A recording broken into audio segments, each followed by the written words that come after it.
Yeah. Hi, my name's Aileen Blaney. This is Janasha. and I'm Sharath Chandra. so we're here today to talk about a range of topics that are relevant to the new MA in Screen Studies at Srishti. The MA is an opportunity to critically explore the screen as one of the most important social, cultural and political interfaces in contemporary life. It also creates a space where people can play, experiment and use screen-based technology to develop conceptual understanding of the importance of the screen in everyday life. So the screen technology is changing at a dizzying speed. More crucially, the network screen is changing us, our minds, our bodies, our habits and behaviour. For many of us, the screen is the new marketplace, a one-stop shop that has saved us from the drudgery of finding parking, standing in long lunchtime bank queues, breathing in a store's stuffy air, or rushing passport in hand to the nearest travel agency. Online space has both expanded and become more and more integrated into a whole range of what were previously known as offline activities. And yet, despite how fundamental the screen has become in the day-to-day life for those of us with access to Wi-Fi, broadband and mobile data, few of us actually think of what all of this means, of the implications of living and transacting online.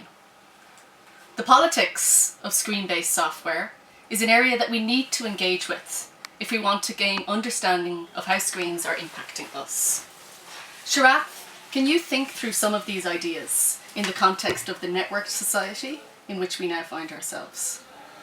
Well, I think firstly, one of the growing concerns by which people immerse themselves in the screen and develop a sort of an affect or an intimacy towards the interface of the screen has become a problem.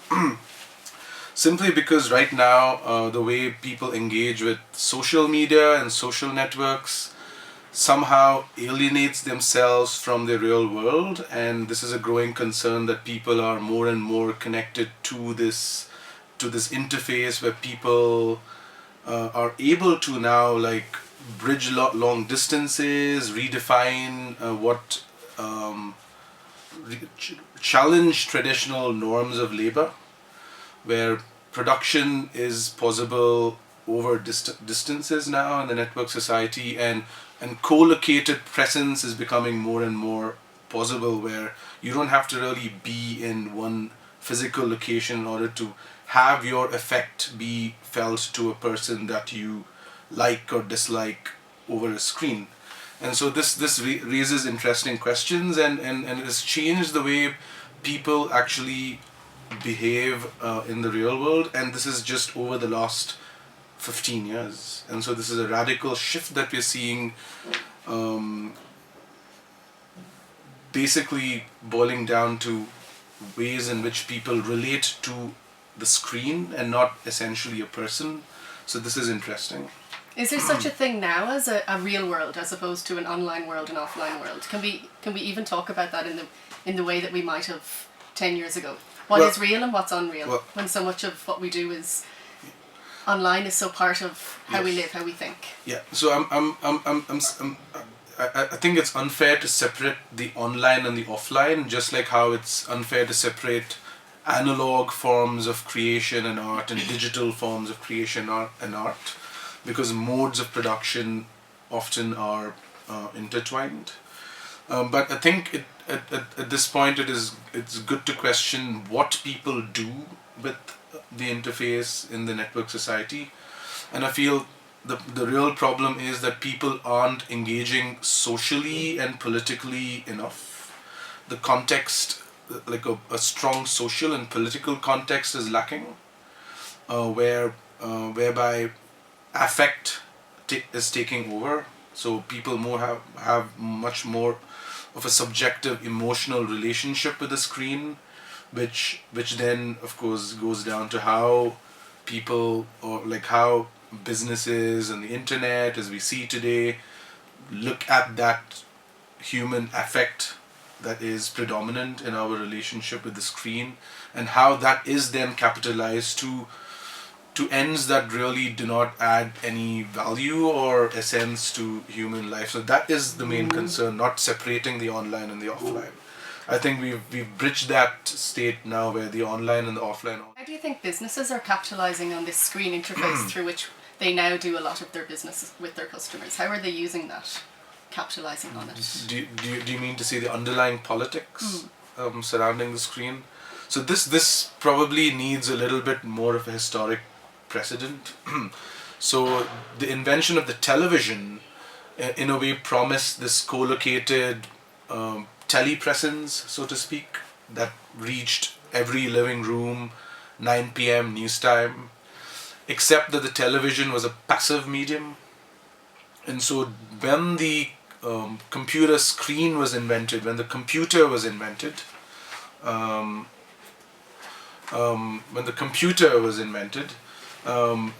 the screen then, and with the interface being the mouse, the screen then offered the user of the computer to also have an interaction with whoever is serving information on the other side.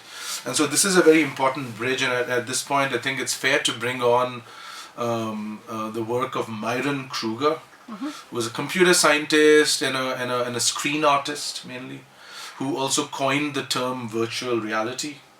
So he pretty much created the first virtual reality in the 70s. It was called Video Place, and his primary aim was to convert the television, which was a passive purveyor, like a passive medium, to a more interactive, gestural medium where people could communicate with themselves and other people through the same screen using gestures. And this was, and in his view, he really wanted to see human beings evolve straight from the television to expressive gestural mode in which they interact in a virtual environment. Unfortunately, or fortunately, the invention of the mouse, the XY indicator by Douglas Engelbart, which we see is still being used today, has reduced the screen to a sort of a two-dimensional plane with icons and a website that you visit, inviting you to click. And the entire screen design and the way we navigate the web on the screen is defined by this two-dimensional interface that we've been stuck onto for the last 50 years. And on the screen, this is a good metaphor. This is a microscope that I made, and what you see here, the colors, are actually what it looks like, what a blank white screen looks like. So although it's white from when you look at it from far, when you actually zoom in to the sub-pixel level, you see these red, green and blue pixels mixing to form white.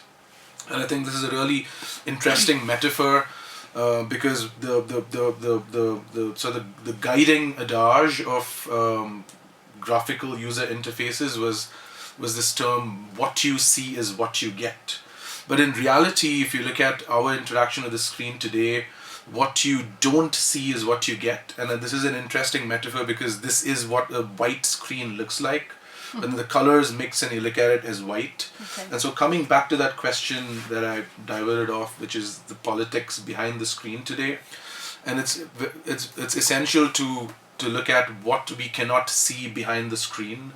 Every time you shop on your favorite e-shopping website, and you drop things that you want in your shopping basket, and probably throw things that you don't want. Everything is being analyzed. Like everything that you browse is being tracked. So there is at one end all these algorithms that we cannot see. The screen makes these processes opaque, which goes right from the violation of privacy, violation of intellectual property, and gross violation of human rights in general. And I think this is sort of an activist. Okay. So that leads into my next question. So the internet's been associated with democratizing knowledge, but it's also, as you were saying, centralizing it, it's controlling it. Google's only been around for 10 years, but it's key to how millions of people find and inform themselves on a whole range of topics that's almost inexhaustible. Can you talk about how we're now living in this age of query? and that this is something that's very much defining contemporary society. Yes, and this is by the way just a 10-year-old phenomenon, and it's taken us so fast that we've even forgotten that 10 years ago Google didn't exist. It was 2004, 2005 when the search engine came up, and and there's a bunch of points I'd like to bring in here. So we have around 3 minutes. Yeah, that search engines are not neutral. And if you look at the way in which you type in a Google, if you go to search engine, there are many other search engines by the way. But since we know there's one big corporation, they're not. The search engine itself is not neutral, and what we have been doing is systematically giving our judgment away to the search engine. And Googleization is real. It is a problem, and if you look at the way in which the search engine information is overlaid on the screen, it's limited by the dimensions of the screen as we know it.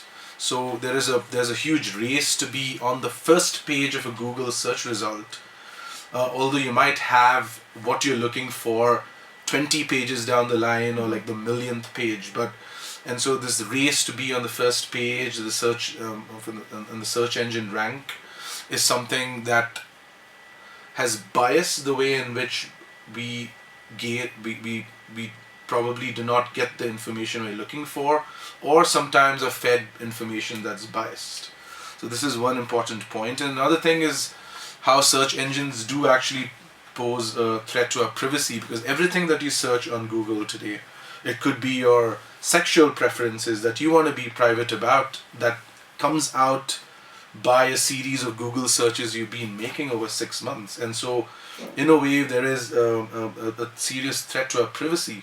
And at the same and the third point is how web services like search engines trust that what the user types or does is true. And a good example of this is the next slide, and this you must have seen before. So just to let you know that while you think humans are the only ones browsing computer screens, this is not true. There are lots of automated bots who pretend to be humans and can read a screen automatically. And this is an example that you've seen every time you're trying to gain access to a website. It asks you to guess a word. And you see these words are written in a particular cursive font because it's difficult for machines to do optical character recognition and read a screen which is written in cursive handwriting. And this is the capture. Like this is a capture a bot saying, hey, you're a bot because you couldn't translate this handwritten note as well as a human could. But there have been interesting projects, like this is the reCAPTCHA project, where it relies on a human being to be able to guess a word. But then what happens now, what you see on the left, Trieste, is a scribbling taken from an archive, a handwritten archive that was found, and digitizers are still trying to convert that to a digital format. And some of the words which are obscure, which a machine cannot read, are then provided to a human being to then guess. And then this gets updated onto the archive and helps in digitization of handwritten text. So, well, there are good examples of how crowdsourcing of humans on the screen can be used for a large project such as this. What it also, the irony is that these captured texts are becoming more and more difficult for even a human to read, because machines are getting more and more intelligent. So this is another interesting phenomenon that's occurring because of search query. Okay. We have machine readers and human readers competing for the same space on the screen.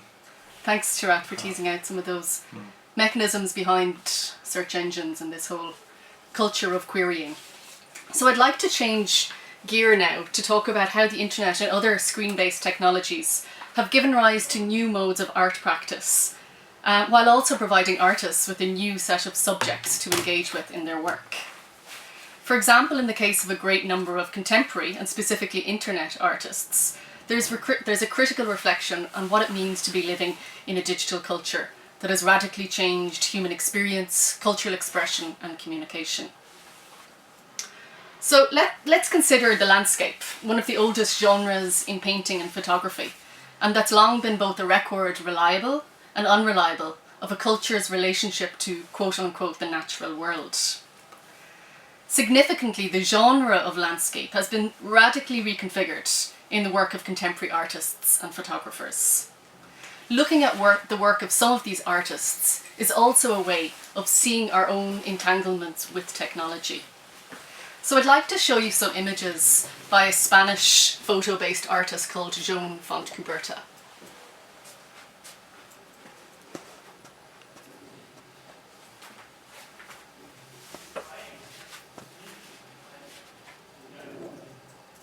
So would anyone that's listening, would anyone like to tell me what they're seeing in these images?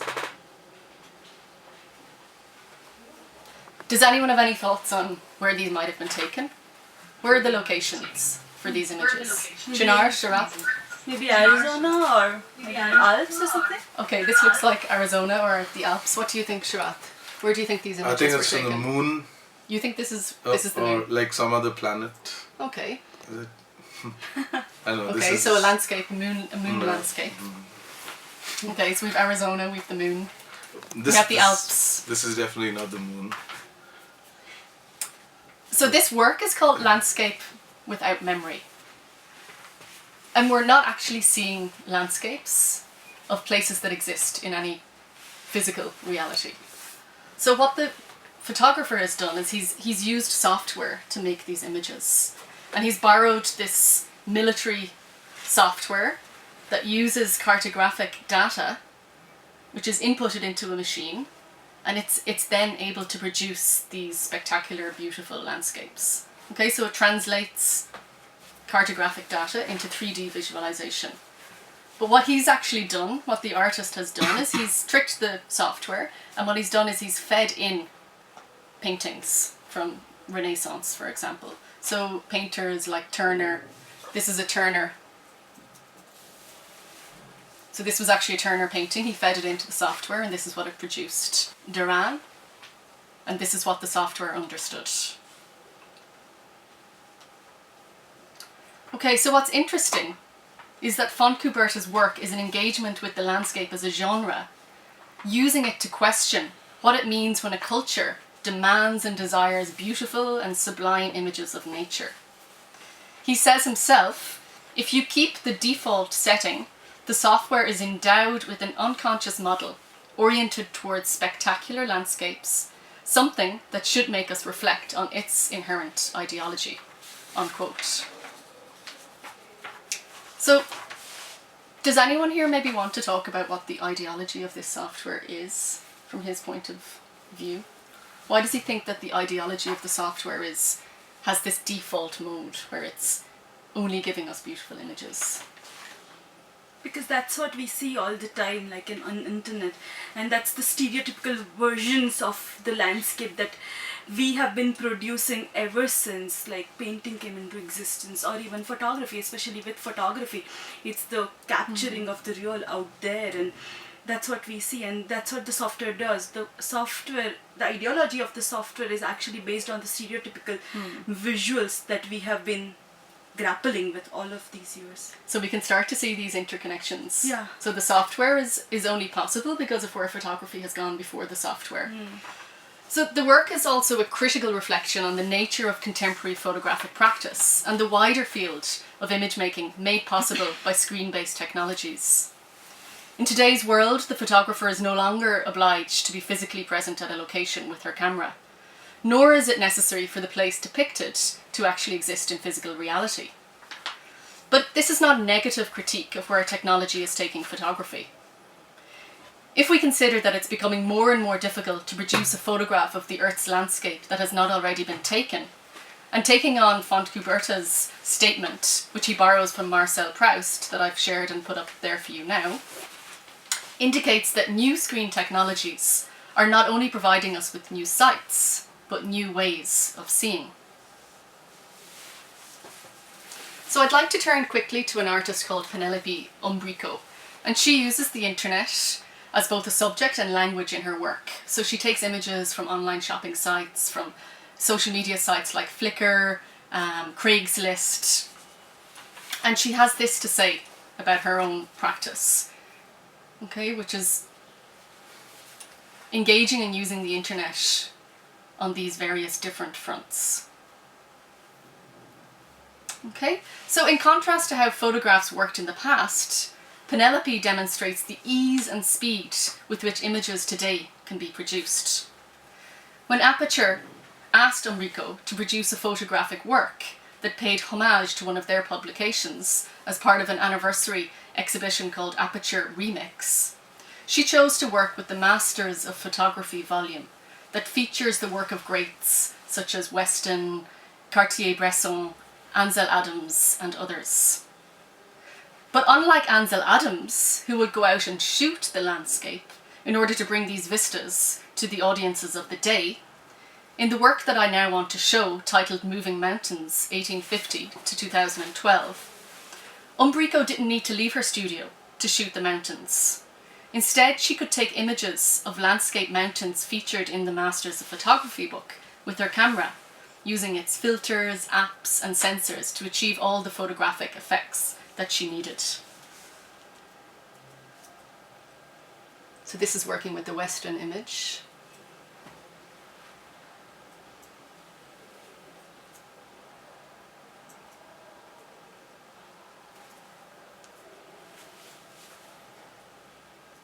So this work was shown in 2012, and Aperture have recently organised another exhibition and they're re-showing and reframing this work.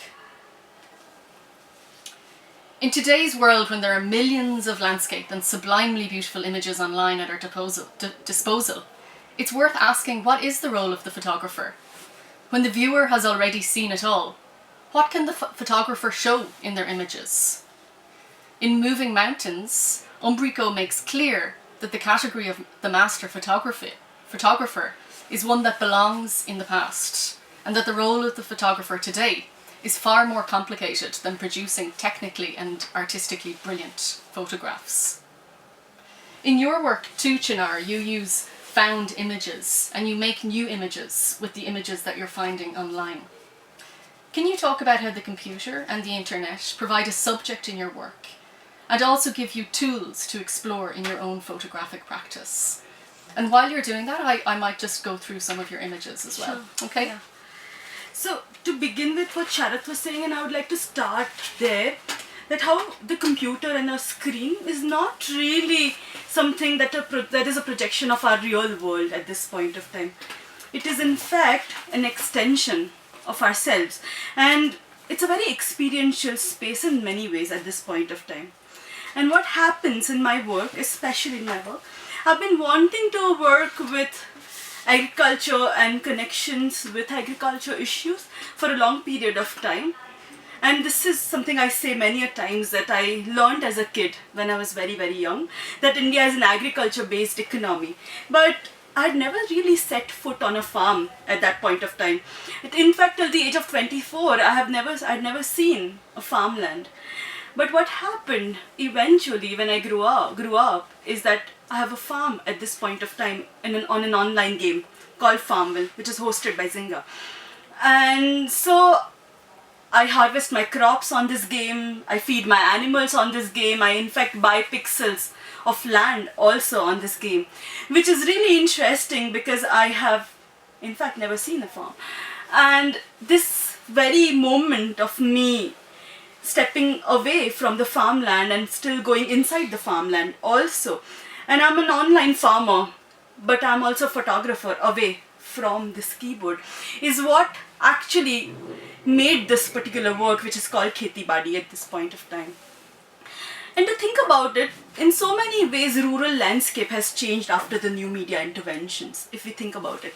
And on one hand, we are bombarded with this really beautiful images from the rural landscape, the pastoral images. So we have beautiful old ladies with amazing wrinkles on their faces, or kids playing under the tree or near the river. And these are all the images that on one hand come from the rural India, but at the same time how does a mobile shop or a video game center is going to feature on the same landscape? And we don't really know it. And the screen in that sense is changing the same landscape that we've been thinking about, that we've been seeing all this while. And we can no longer really connect to it in the same manner that we used to connect to it at some point of time. And this is very instrumental, I think, and the screen is very instrumental also in this change, the way we see the rural. And that's where I think my work also enters. And I'm also very, very interested in not using camera, the traditional ways of making images, but finding new ways of making images. As a result, in this particular work that you see, what I did was I used screenshots as means to make work. Yeah. Okay, so you've touched on it, but you might want to just focus in a little more on what motivated you. What were the, where was this coming from, this desire to use a camera in your work? And how do you think this fits in with larger debates around photography today? You mean the digital camera? You mean the screenshots? Yeah, using a computer, whatever it's the apparatuses that the computer gives you. So it could be screenshots or working with your images online. Right. So to begin with, the farm that I own is not in real life. It's online. It's on a computer screen. And all of my activities as a farmer, as a so-called farmer, is also online, which changes the way we look at, I think, the world at this point of time. And then when I think of agriculture and agriculture-based economy, India being an agriculture-based economy, it's a textbook dream in the wake of this extreme industrialization. And even when food is becoming more and more hybrid, we can no longer think of India being an agriculture-based, so strictly an agriculture-based economy. And when I was making this work, I was thinking about how everyday farmers are committing suicides in India at this point of time. We are building these huge dams, and the water that is supposed to reach the inner farmlands of small villages. Instead of that, what's happening is that this water reaches megacities for its riverfronts, and probably it's going to sugarcane lobbies. So how do we then really tell the horror stories from these farmlands? And we can no longer use the same pastoral, beautiful landscapes that we've been using in images for a long period of time to tell the horror stories, because they are these stories that really need a new imagination in images or in any other medium for that matter. Okay. And that's what I was trying to do, that how do I make new kind of work, new kind of images that can talk about this phenomenon that is at this point of time. And in order for me to want to kind of reimagine photography for that matter, because we have seen farmlands for so many years in images, it was in order to stir and maybe to create some kind of a discomfort also. It was not only to show something that's beautiful. And this discomfort was created by, if you look at it closely, these images are completely pixelated. And pixels are somehow realities behind these images at the end of the day. They are the realities of this digital beauty. So, and we don't ever want to see pixels. We would rather not see pixels. So we would all want a 12 megapixel images or 40 megapixel images on our computer screen all the time.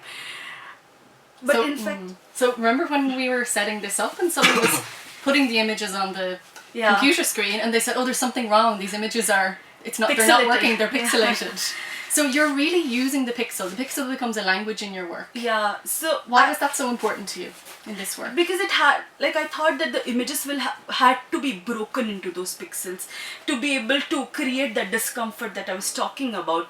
And if you think about it, actually, that what happens is we don't really want to think about where our food is coming from. We really don't want to think about our farmers and what is our food made of. As long as we get our daily bread, we are all happy.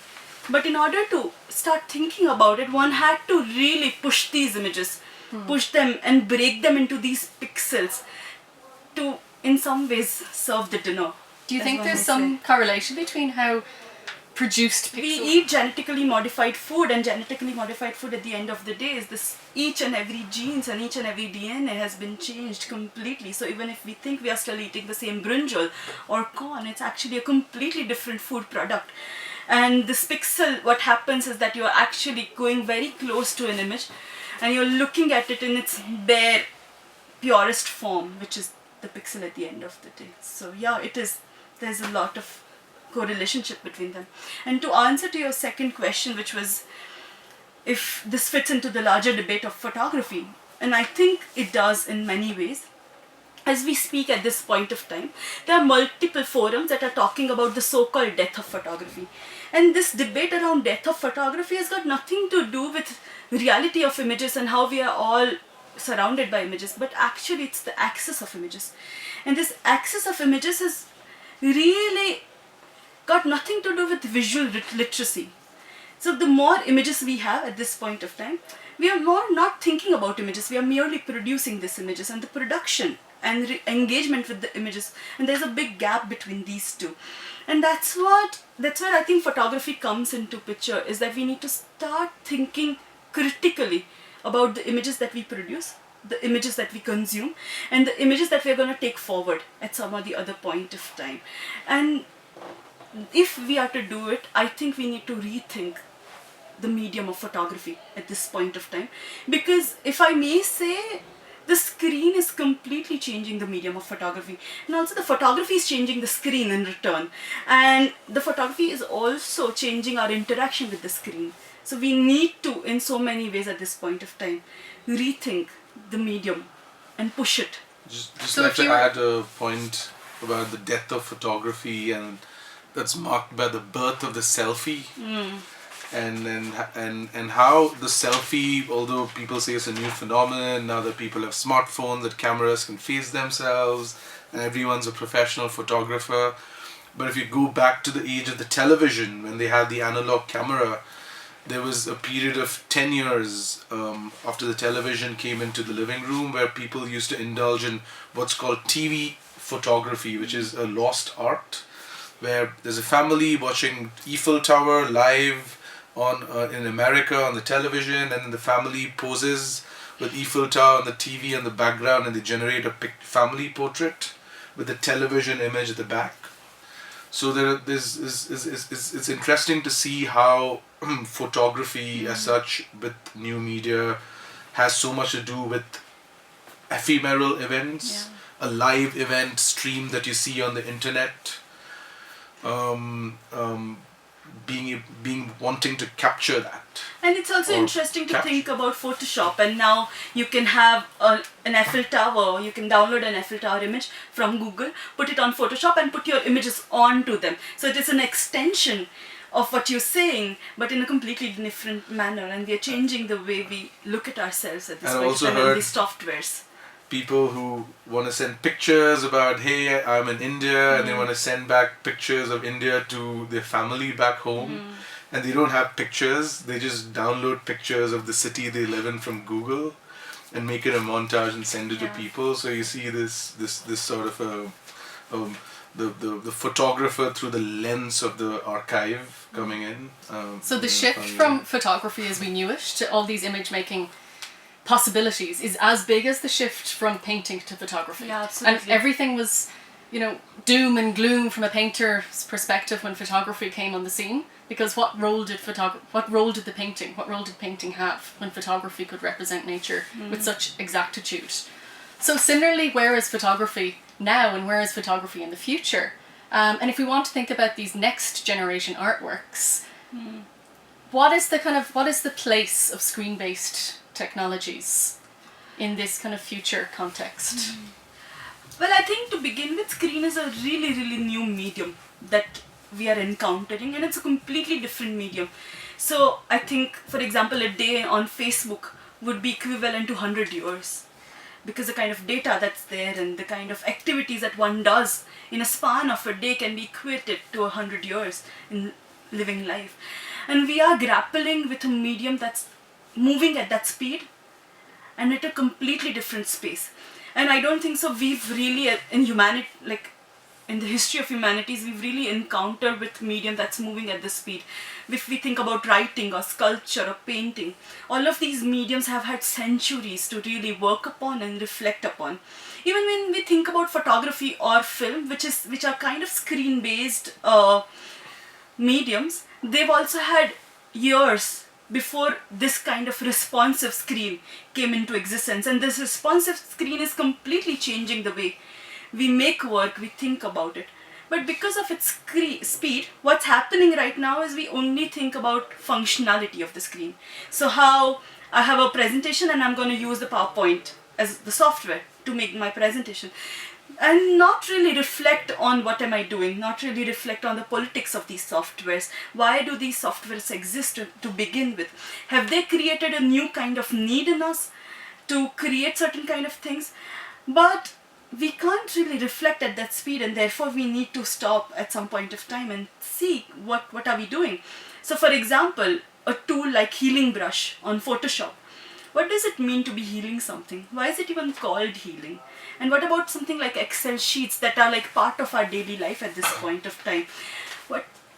How mundane an Excel sheet can be, and can we make art? Can Excel sheet become a medium of artistic practice? Is a question one needs to ask, and is a question that we need to introspect also at so many levels. Because if you think about it, when Marshall Duchamp put a urinal in a museum, he brought the mundanity and the everyday of our life into the museum, into the world of art, which changed the world of art completely from then onwards. And the question is Excel sheet the mundanity of today's life? Can it become the medium of art practices? And then I'm asking if screen is threatening to be the urinal of today. And in a way, the screen has made the beautiful completely banal. Yeah. So if we go back to Fontcuberta's images and the software he was working with, that software, as he said, had an ideology where it was always predisposed to producing incredibly beautiful images. And we can connect that to what you're saying in connection to Photoshop, where the use of the healing brush is also about producing beautiful images of us. So there's this mundanity of beauty, but there's also this desire and multiplication of beauty because of the screen and because of the technologies. Yeah, absolutely. And we need to begin to, I think, introspect and work through the screen, not just take it and consume it. Consume these softwares, consume these images, consume all of these applications that we get. I think it's time to start thinking through these softwares more critically to create next generation art, as you say. Yeah. So, shall we open it up to questions from whoever is listening in? Unless there's anything else. And don't have their microphones disabled. Unless somebody has questions. If you have any questions, you can actually raise your hands. There's a hand icon that you can click, and on the panel to your right, there is a question section where you can actually type in a question if you need to.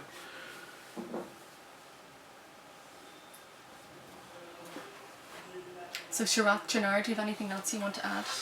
I wanted to also add this notion of private screens and public screens, and in some way I don't see the screen being very different from the blackboard of today or yesterday. The same sort of interaction metaphor, so to say, that is now there on the screen. Like the blackboard is now shifted to this thing. But if you look at the way advertising is conducted in public space and the whole billboard industry is a screen. Those are screens too. These static screens, not dynamic computer digital screens.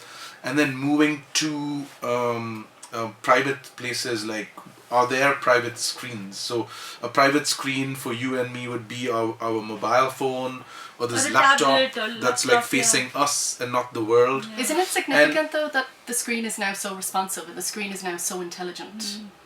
That in comparison to a blackboard, besides, for but example. like it's just to see like what is the notion of a public screen? Can we define what a screen in the public sphere is? It's completely. And then what the screen in the private sphere is, and right now is there such a thing as a private screen? I think those is a distinctions screen inherently public? Those distinctions have collapsed in a way because our mobiles are in the public all the time. We're out there, and we're taking images, public images. We're making selfies in the public, and we're sharing it in this public space, which is Facebook. So this notion of a public screen and a private screen isn't so easy to make and also anymore. On Facebook, you're public also and you're private also at the same time. And on Google, you think I'm typing something privately, or you may have private browsing on, and yet somewhere someone is recording it, some computer is recording what you've typed and what you've searched, and therefore these categories have in so many ways collapsed, and probably we need to rethink through this public and private to think about our screen interactions probably. And internet television, everything we watch online is known. It's stored. It's not private anymore. True. Another point which is worth bringing up is how technology and its advancement has got us closer and closer to the screen. For instance, there was this distance that we kept with the screen, maybe in a classroom of 40, or with a billboard in a public space, or a poster in the city, and how the screen now, with the invention of the computer, the thing that separates us is the mouse and this long wire, and now that's gone in with touch screens, and now going in further with things like Google Glasses, the screen is almost on the eye, like so in your face, where the image itself is generated internally, and this is another trend in like the way in which images in the virtual environment are impinging to the embodied human, so to Is speak. it projected or is it generated? Because this technology is quite confusing in many ways. So when we're wearing Google Glasses, do we feel as though we're generating the image, when in fact, in the same way that virtual reality headsets, we feel like we're in a room, when in fact we're not there, and it's been projected Sure. So this onto our retina, for example. So this is, I think, generated from the head, or whether it exists in the environment will always be there. But with virtual reality goggles and Google Glasses, the stereoscopic image is only presented to the eye, and it's left for the human brain to then stitch it up to generate an image. And this is only because this is the only way we know how human beings see, because, to be frank, visual cognition research has still not come to a level where we can say how a human mind generates an image. We don't know. The only thing we know is that there are two stereoscopic images which are then stitched and constructed into a 3D image, and that's about it. And we know a little bit about visual cognition from eye tracking and attention mechanisms, where a person looks at a screen in the first instance when he's presented an object, to the most conspicuous object on the screen, which right now over here is this green leaf. And so beyond that, there's still a lot more research that's done to understand visual cognition, and it would be interesting to see how these results would change the way in which the screen is designed and the delivery of content on the screen changes. Okay. And just to bring one last point in this topic was this is one film, I think it was The Hobbit, which is shot in 40 frames per second, 48 frames per second. And this was one of the first Hollywood films that went outside the 24 frames per second format. And something magically happened at that number, 48 frames per second, and no one still knows why, where the overall brightness of the image reduces, but then the conspicuity of every actor and object and the features increases. And so this is an interesting finding. Okay, so maybe we will leave our discussion there with The Hobbit, unless you have anything else to add. No. Okay, thanks everyone for joining us. Okay. Thank you, Sharath, Aileen, and Chinad for joining us this morning. Do join us again at 2 for the webinar on Perception and Meaning by James Anand and Kukum Nade. Hope to see you there. Thank you again for joining us. Goodbye.